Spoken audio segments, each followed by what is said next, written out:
The boundaries that we set in our life and our level of self-esteem are very closely related. Generally, healthy boundaries mean a high level of self-esteem, while difficulties in setting boundaries and poor boundaries are related to low self-esteem. When we have a high level of self-esteem, we tend to set healthy boundaries with people for behavior that we know would hurt us. And so, such behavior we will not accept in our life because we believe that we deserve to be treated well and not be hurt. Hurt can be of various forms and shapes. It could be disappointment, discomfort, being taken for granted, feelings that leave us vulnerable and worse than before. On the other hand, when we have low self-esteem, we believe that other people are better than us. And so whatever their behavior towards us is, we take it because they know more than we do. And if they think that we don't deserve much, then that must be true. As a result, we either skip boundaries altogether, or if we set any boundaries, they are unhealthy. This video is in continuation to last week's video, now putting our focus on self-esteem and how self-esteem helps us set healthy boundaries and vice versa. Setting healthy boundaries can help our self-esteem. Our self-esteem is very heavily impacted by unconscious core beliefs that we might have lying in us. These beliefs are formed as a result of the environments we have been in, our closest relationships, or some sort of trauma. Our core beliefs dictate our value and our worth. When these core beliefs are negative, then our value and worth is low, bringing our self-esteem low. When our core beliefs are positive, then we have a high self-esteem and we live accordingly.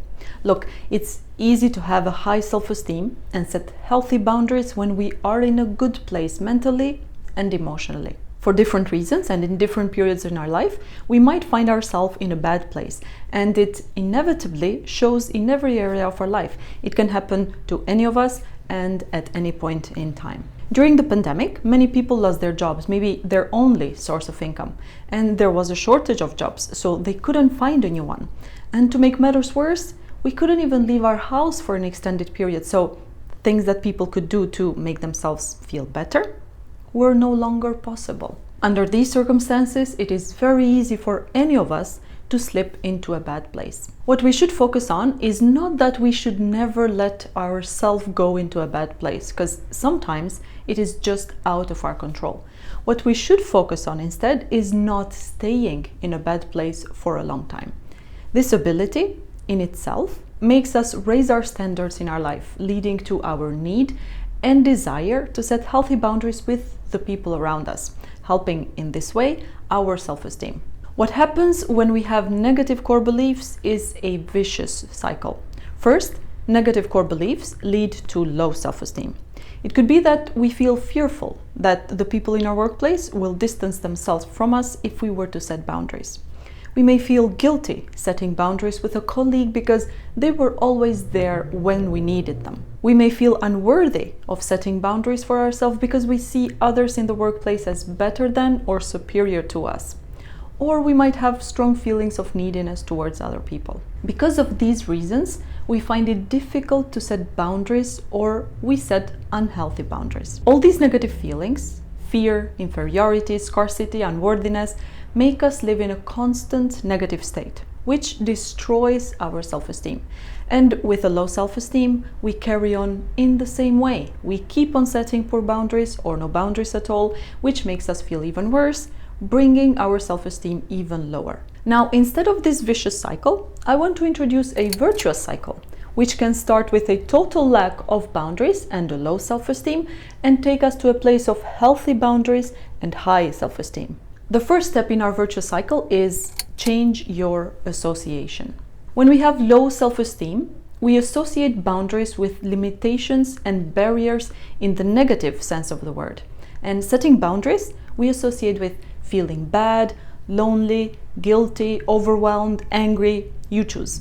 The first thing that we should do to start setting healthy boundaries that will boost our self-esteem is to change the meaning that we have attached to boundaries and to the action of setting boundaries. This is the most crucial and also the most challenging step, because when we associate a healthy meaning to something, then we want to find ways to deal with it, to work on it, to make it better. But if our meaning behind this thing is negative, then we never even get started. The easiest way that I have found works for changing our associations is by being 100% honest with ourselves about the positives or negatives that our associations have brought in our life. In the case of boundary setting, think of a specific occasion or situation that you have been in while your belief was that if you were to set boundaries, you would feel lonely, for example. And think of how you felt in that particular occasion or situation or right after. Did you feel satisfied, content, more self-confident, happier? Or did you feel disappointed, less self-confident, and less happy with yourself? Now think of another situation, and then another, and then another. If in the majority of these situations, if not all, we have felt down instead of elevated, then the possibilities are two. We either associate something bad with boundaries, or we don't associate anything bad with boundaries, but we don't feel able or ready to set boundaries. If it's the latter case, then we are ready to move on to the next step. If the former happens, realizing that we have a negative meaning behind setting boundaries is a good first step.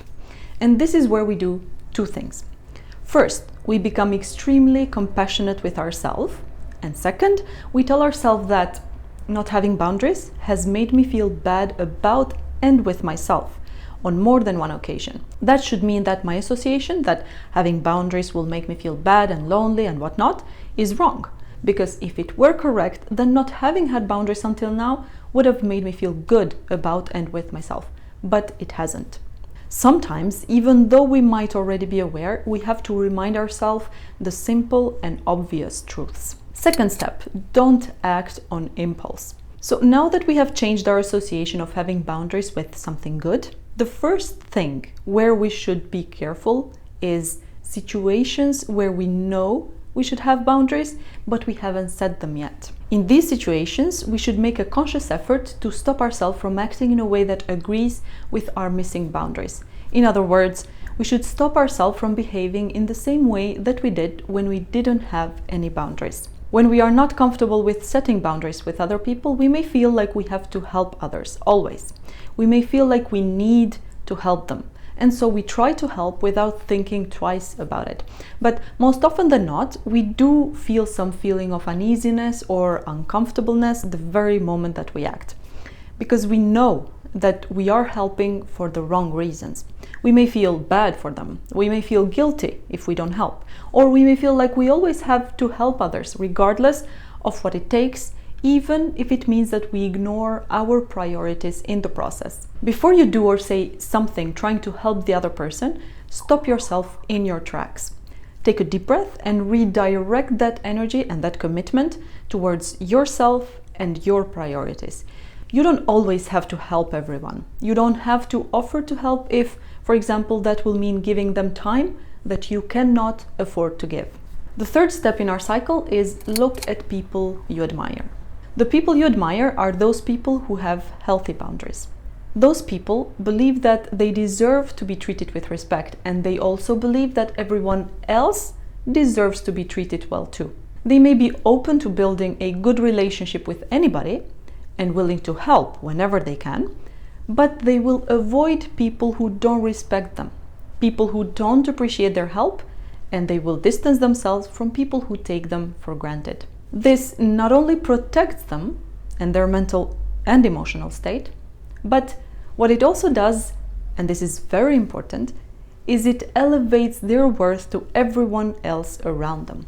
Think about it. If, for example, our colleague is kind and helpful to us, but at the same time they aren't willing to help some other colleague who doesn't appreciate their help, we appreciate their help even more, because them helping us means they chose to do so. They didn't help us because they help everyone or because they can't say no.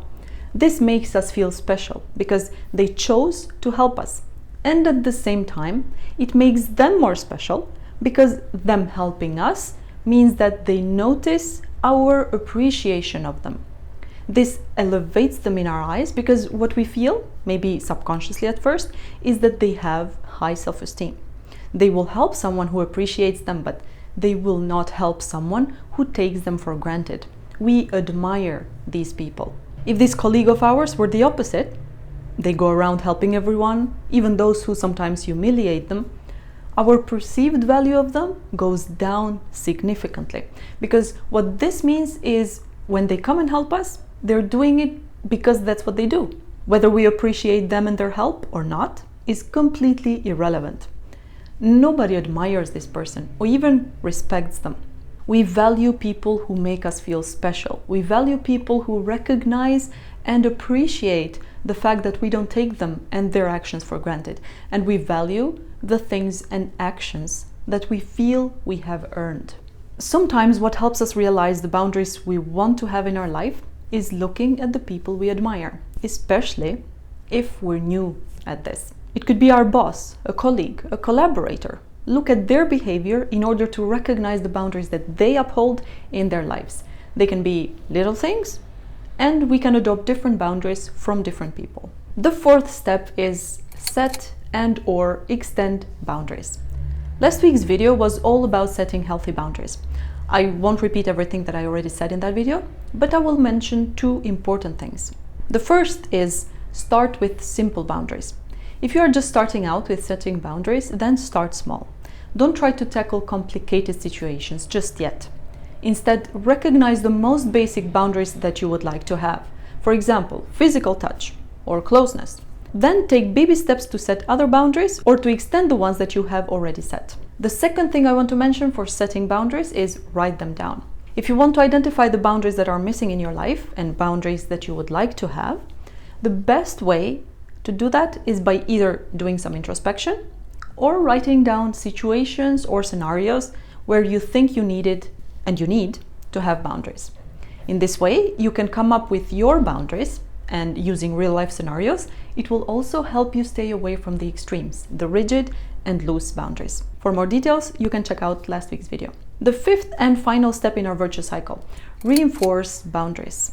Setting boundaries helps increase our self-esteem, and reinforcing boundaries helps protect it and fortify it. If we're doing every step of this cycle right, the momentum that we build in every step will be carried into the next one. Going on like that is amazing, but unrealistic. There can be factors outside of our control or outside of our predictions that can set us back in our progress. For example, if at any point during this process we have a family issue or something happens, an injury, it stops us from sticking to our routine. This could all have an impact on our process of learning to set boundaries. It is very important at that point that we recognize that there are currently other external factors that have been introduced into our cycle. Once we've recognized that, we can limit their negative influence on our entire cycle. Another challenge that we could face is people's resistance to our boundaries. This resistance could manifest in the form of ignoring our boundaries altogether, challenging them, or even mocking us for them. No matter the case, we should show resilience and maintain our boundaries in a respectful and kind way. We don't have to shout our boundaries at people. We don't have to doubt our boundaries because someone challenges them. And we don't have to change them if we are comfortable with them. We communicate our boundaries in a kind way. We explain briefly why they are important to us. We show that we appreciate people respecting our boundaries, and we also respect other people's boundaries. And if someone doesn't respect our boundaries, we can remind them, or we then share with them the consequences that can have if they keep on violating our boundaries.